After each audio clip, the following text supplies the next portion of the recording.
বিরিশিরি বাংলাদেশের নেত্রকোনা জেলার অন্যতম একটি ভ্রমণ স্পট। পাহাড়ে ঘেরা মেঘালয় রাজ্যের পাদদেশে ছোট ছোট পাহাড়ের সাথে রং মাখানো পাহাড় আর সুন্দর লেক আপনার মন কেড়ে নেবে। সাথে দেখতে পারবেন পাহাড় থেকে নেমে আসা সোমেশ্বরী নদী, গারো পাহাড় এবং সাদামাটির পাহাড় সহ আরও অনেক কিছু। আজকের ভিডিওতে দেখতে পারবেন বিরিশিরিতে কিভাবে ঘুরবেন, কত খরচ হবে এবং সুন্দর একটি গেস্ট হাউসে রাত্রি যাপনের অসাধারণ অভিজ্ঞতা।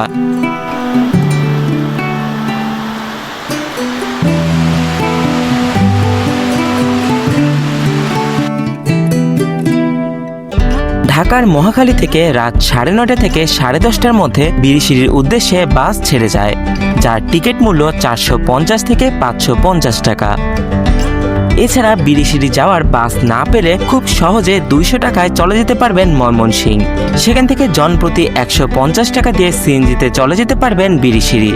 একদিনে ভ্রমণের ক্ষেত্রে সারাদিনের জন্য বাইক ভাড়া করে নিতে পারেন। এক্ষেত্রে ভাড়া পড়বে 1000 টাকার মতো। বাইকে 2 জন অনায়াসে ভ্রমণ করতে পারবেন। প্রথমে আপনি ঘুরে দেখতে পারেন বিরিশিরির সবথেকে জনপ্রিয় পর্যটন স্পট বিজয়পুর লেক, যেখানে রয়েছে চীনামাটির পাহাড় এবং সাদামাটির পাহাড়।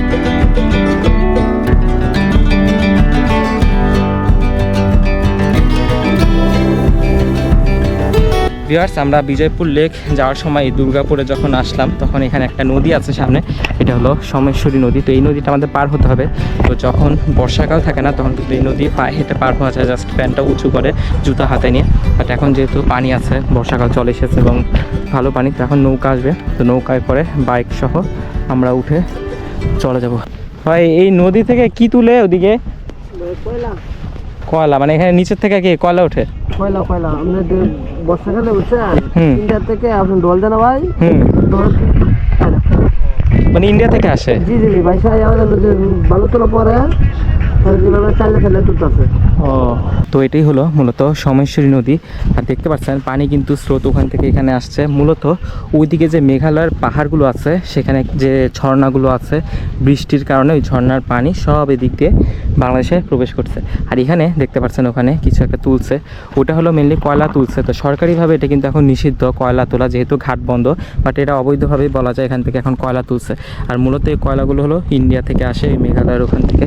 এই যে দেখতে পাচ্ছেন পানির সামনে যখন যাই কালো কালো, মেনলি এটা হয়তো কয়লা না, যে কালো কালো হালকা দেখা যায়। তো এখানে যারা যে এইসব নিয়ে যখন পানি করে, বালুর নিচ থেকে কয়লাগুলো উঠে, মাঝে মাঝে দেখা যায় যে কালো কালো আছে।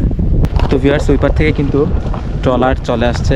এটা আসলে আমাদের বাইক সহ আমরা উঠে পড়বো, জাস্ট ওই পারে যাবো, ওই পার থেকে ওই পার। ট্রলারে করে নদীর ওই পারে যাওয়ার জন্য জনপ্রতি ভাড়া 10 টাকা।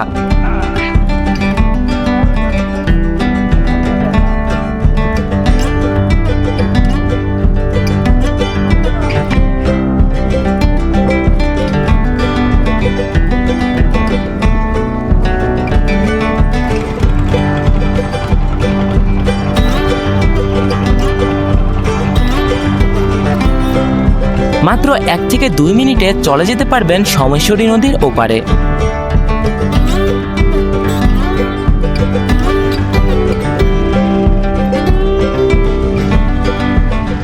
তো আমাদের এখানে পার পারসন 10 টাকা করে দেওয়া লেগেছে, আর বাইকের জন্য 10 টাকা। সো টোটাল 40 টাকা লেগেছে। আমাদের রুবেল ভাই আর আমরা 2 জন আর বাইক। ভিউয়ার্স, আমরা চলে এসেছি বিজয়পুর লেক। তো এটি হলো মূলত বিজয়পুর লেক। আর এদিক দিয়ে উপরে উঠতে হয়, এখানে পাহাড় আছে, আর সাথে হলো চীনামাটির পাহাড় আছে ওই দিকে। আর এখানে কিন্তু আপনারা বাইকেও যেমন আসতে পারবেন, মাইক্রো থেকে শুরু করে যে কোনো প্রাইভেট কার সহ যে কোনো গাড়ি রিজার্ভ নিয়ে চলে আসতে পারবেন। তো আমাদের এখানেই মূলত নামিয়ে দিয়েছে। আমরা ওদিক দিয়ে এখন উঠবো। আর এই পাশে কিন্তু আপনারা বিভিন্ন হোটেল পাবেন, যেমন যে কুটুমবাড়ি হোটেল। তো আরও এখানে হোটেল আছে, বাট যদিও বন্ধ, কয়েকটা খোলা আছে। তো আপনারা এখানে দুপুরের লাঞ্চও করে নিতে পারবেন। আমরা এখন হেঁটে হেঁটে উপরের দিকে উঠছি এই বিজয়পুর পাহাড়ের। এটা হলো মূলত লেক, এবং লেকের পানির কালার কিন্তু চেঞ্জ হয়, যদি এখন অতটা চেঞ্জ লাগছে না, হালকা সবুজ সবুজ একটা ভাব আছে।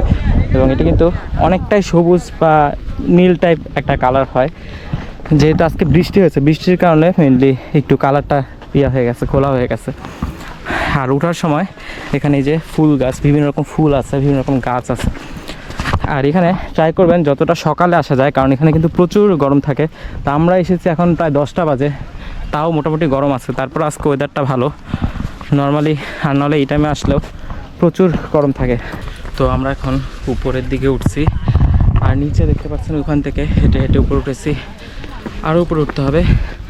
উপরে বাতাস আছে বাট গরমও আছে, যেহেতু রোদ। ওয়াও। আর কিছুটা উপরে ওঠার পরে, যে দিক দিয়ে উপরে ওঠার পরে এখান থেকে কিন্তু সুন্দর একটা ভিউ পাওয়া যায়। এবং এই যে দেখা যাচ্ছে নিচেই হলো লেকটা, অনেক সুন্দর এই লেকটা। বাট এখান থেকে আপনারা যদি পরে যান তাহলে কিন্তু একদম লেকের মধ্যে পড়বেন, এবং লেকের পানির কালারটা একদম ভিন্ন। এবং দেখতে পাচ্ছেন ওখানে কিন্তু গ্রুপ এসেছে মাইক্রো কার নিয়ে। তা আপনারা চাইলে এরকম গ্রুপ নিয়ে চলে আসতে পারবেন। এবং এটা কিন্তু বিশাল এরিয়া জুড়ে। এটি হলো মেনলি বিজয়পুর লেক, দেখতে পাচ্ছেন। আর এখানে একটা ইউনিক জিনিস দেখাই, এখানে পাথরগুলো এক একটা এক এক রকম কালার। যে দেখেন এখানে পিঙ্ক কালার পাথর একদম ব্যতিক্রম। তো এখানে ভিন্ন টাইপের কালারের পাথরও পেয়ে যাবেন। তো এটাই মেনলি হলো গিয়ে চীনামাটির পাথর, যেটাকে বলে চীনামাটির। তো এগুলো দিয়ে কিন্তু কাপ, প্লেট অনেক কিছু তৈরি হয়। এই যে এখানে দেখা যাচ্ছে একদম পিঙ্ক কালার হয়ে আছে এটা, আবার এখানে নর্মাল মাটির মতো। আর লেকের পানির কালারও একদম ভিন্ন। এর কারণ হলো কি, মূলত যতটুকু জানি এটা খনিজের কারণে। আর আরেকটা জিনিস হলো কি, এটা যেহেতু চীনামাটি, তো চীনামাটির সাথে পানির যে বিক্রিয়া, এই কারণে এই পানির কালারটা ভিন্ন হয়ে যায়। আর এখান দিয়ে উপরে উঠলে আপনারা এখানে লেবুর শরবত সহ শরবত পেয়ে যাবেন, আর কি শরবত পানি পেয়ে যাবেন। আর এখানে বসার জায়গা করে দেওয়া আছে, আপনারা চাইলে এখানে বসে রেস্ট নিতে পারবেন। আর বিজয়পুর লেকে ওঠার পর এখান থেকে শরবত নিলাম 10 টাকা গ্লাস। এটা খাওয়ার পর শরীরটা একদম ঠান্ডা হয়ে যাবে গরমের মধ্যে। একটা পা দিলাম, তারপরে টুস টুস টুস টুস টুস টুস টুস। এই তো ভিউয়ার্স, আমরা এখন এখান থেকে বের হচ্ছি, মানে বিজয়পুর লেক থেকে বের হয়ে এখন আমরা যাব সাদামাটির পাথরের দিকে, সাদামাটির পাহাড়, ওটা হলো ওই দিকে। তো আমরা এখন ওই দিকে যাচ্ছি। আর এখানে কিন্তু জায়গায় জায়গায় এরকম লেবুর শরবত আছে, ঠান্ডা ঠান্ডা, আপনারা খেতে পারবেন। আর এখানে বোঝা যাচ্ছে বেশি বৃষ্টি হলে কিন্তু এই জায়গাটা একদম পিচ্ছিল হয়ে যায়, অলরেডি পিচ্ছিল আছে কিছুটা। তো ভিউয়ার্স, ওটাই হলো মূলত সাদামাটির পাহাড়। আর এখানে মেবি কোনো প্রোগ্রাম হবে, তাই সাজানো হয়েছে। আর দেখতে পাচ্ছেন কতটা সুন্দর সাদামাটির পাহাড়, আর এখানে গাছপালা ভরা।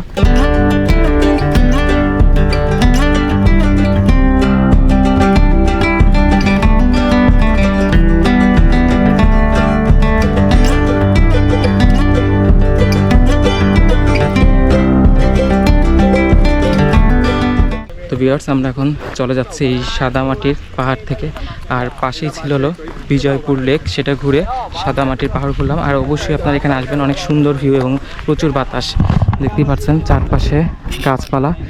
আর ওইদিকে হলো সাদামাটির পাহাড়। যাই হোক, আমরা এখন এখান থেকে বের হয়ে যাই। আর এটা হলো সেই বিজয়পুর লেক, যেটা একদম এই পর্যন্ত এসেছে। এবং এখন কিন্তু আকাশ একদম মেঘলা হয়ে আসছে। তো আমরা এখন তাড়াতাড়ি বাইক উঠে পড়বো। আর এখানে নর্মালি আসলে প্রচুর গরম লাগে, বাট আমাদের লাগ ভালো যে গরম লাগেনি, প্রচুর বাতাস, যেহেতু বৃষ্টি নামবে ভাব। ভিউয়ার্স, আমার পিছনে দেখতে পাচ্ছেন কত মেঘ। আর আমরা এখন তাড়াতাড়ি বাইকে উঠে পড়বো, কারণ যে কোনো সময় বৃষ্টি নেমে যেতে পারে। আর এখানে নর্মালি যারা আসে প্রচুর গরম পায়, রোদ থাকে, বাট আমাদের লাগ ভালো, যদি না এখন হঠাৎ করে বৃষ্টি নেমে যায় তাহলে আমাদের লাগ ভালো যে এরকম একটা বাতাস, ঠান্ডা পরিবেশ পেয়েছি। আর এই যে আমরা এখন বিজয়পুর লেক ঘোরা শেষ করে সাদামাটির পাহাড়ও ঘুরে এই বিজয়পুর লেকের শেষ প্রান্তে চলে এসেছি। এদিক দিয়ে হেঁটে আমরা ওই পাশে চলে যাব। আর ওখানেই আমাদের বাইক আছে, ওই বাইকে করে আমরা চলে যাব। আর আমরা বিরিশিরিতে একটা হোটেলে থাকবো। আর ওই পাশে কিন্তু দেখতে পাচ্ছেন সুন্দর একটা মাঠ, যেখানে মাঝখানে সুন্দর কিছু গাছ আছে।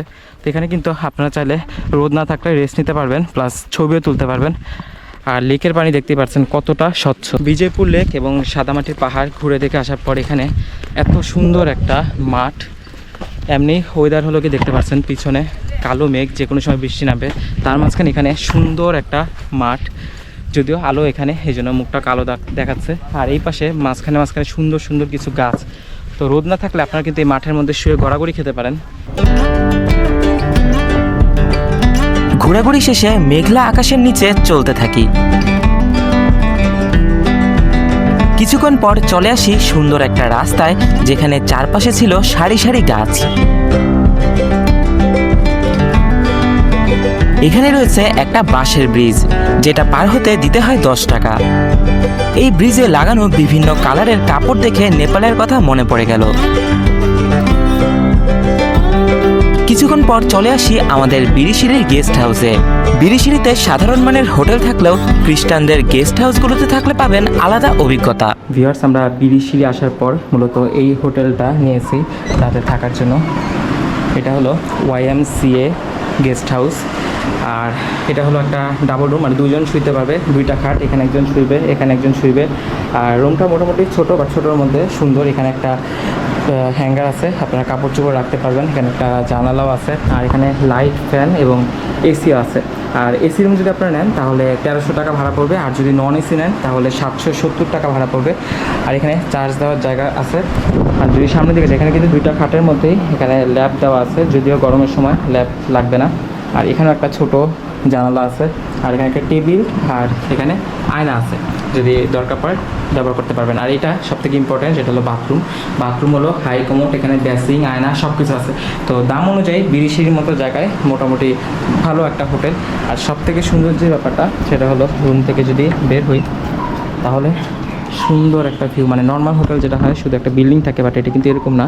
এখানে আপনার রুম থেকে বের হলে সুন্দর একটা খোলামেলা জায়গা পাবেন, যেখানে হলো গিয়ে এরকম গাছগাছালি থাকবে এবং পাখির ডাক। ওখানে কিন্তু কাঁঠাল আছে, আর এখানে হলো গিয়ে এই সবগুলো রুম আছে। তো এই হোটেলটা মেনলি, মানে হোটেল না, এটা হলো একটা গেস্ট হাউস। এটা মেনলি খ্রিস্টানরা হলো গিয়ে এটা পরিচালনা করে। তো এখানে মোটামুটি যারা দেখলাম সব হলো খ্রিস্টান।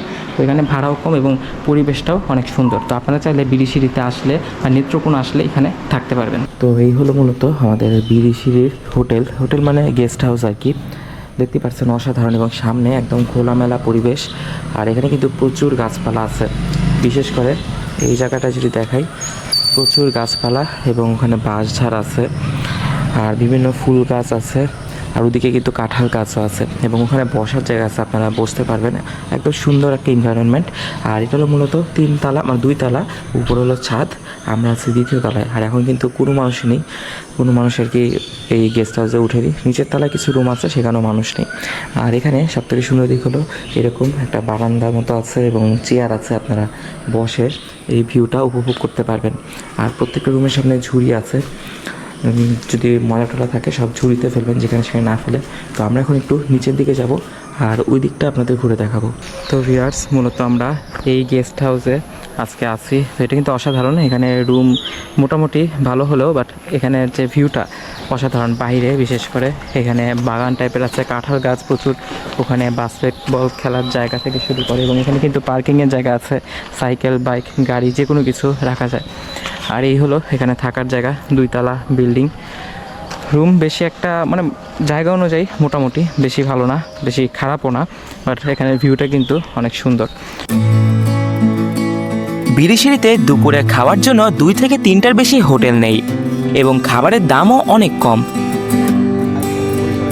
মাত্র 120 টাকা খরচ করে আমরা ভাত, মুরগির তরকারি, ডিম ভুনা খেয়ে নেই।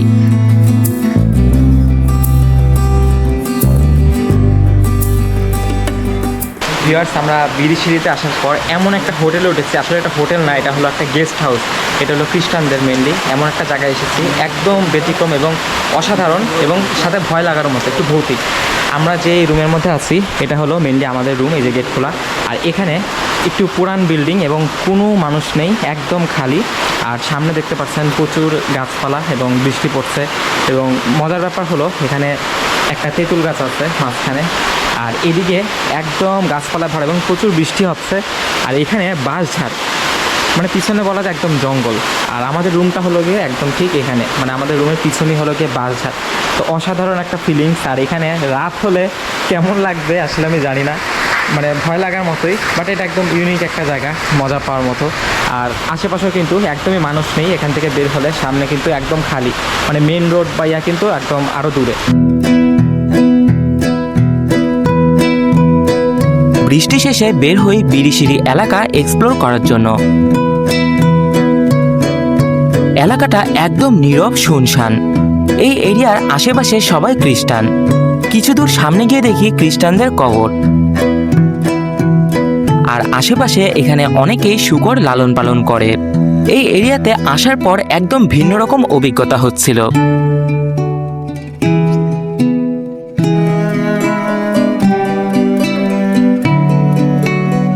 ভিউয়ার্স, আপনারা যদি বিরিশিরে এসে যদি রাত্রি যাপন করেন, এখানে হোটেলে থাকেন, তাহলে কিন্তু এর আশেপাশে এরিয়াটা ঘুরে দেখতে পারেন এবং আশেপাশে এরিয়া কিন্তু একদম অথেন্টিক একটা গ্রামের ফিল পাবেন।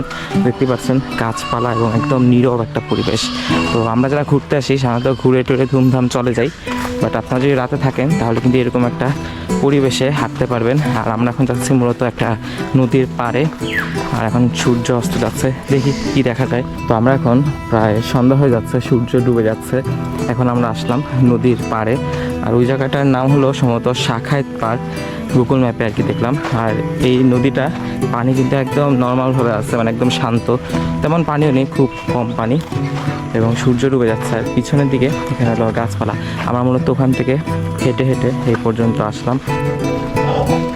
তো আমরা এখন আছি সোমেশ্বরী নদীর একদম পাশে, একদম শান্ত নদী।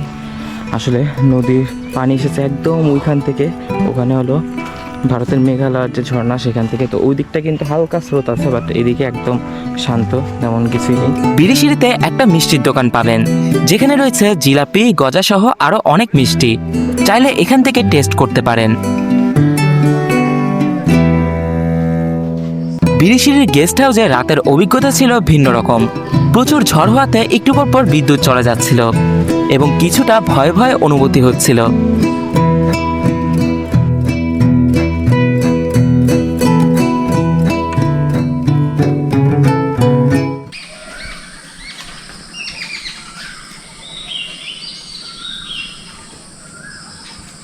এটা কিন্তু মূলত শুধু গেস্ট হাউস না, যেমন এটা হলো গেস্ট হাউস, এই যে এখানে থাকার জন্য।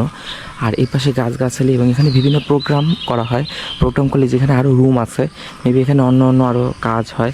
আর এখানে দেখেন অনেকগুলো প্যাসিং আছে, আয়না আছে, খাওয়া দাওয়ার জায়গা আছে, মানে রেস্টুরেন্ট টাইপের। তো এখানে পিকনিক টাইপের যে কোনো কিছু হয়। মাঝখানে যে খেলার জায়গা আছে, বাস্কেটবল থেকে শুরু করে ব্যাডমিন্টন, যে কোনো ধরনের খেলার ব্যবস্থা আছে।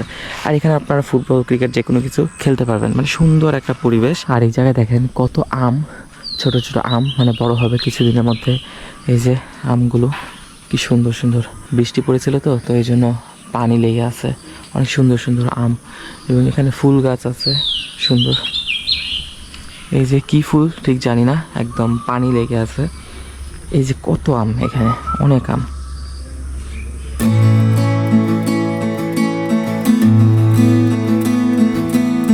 সকালে নাস্তা করার জন্য একটা হোটেলে গিয়ে 30 টাকা দিয়ে 2টা পরোটা ও ভাজি খেয়ে নেই। সকাল 10টার বাসে আমরা রওনা দিই ঢাকার উদ্দেশ্যে। এছাড়া আপনারা চাইলে রাতের বাসেও ঢাকা ব্যাক করতে পারবেন।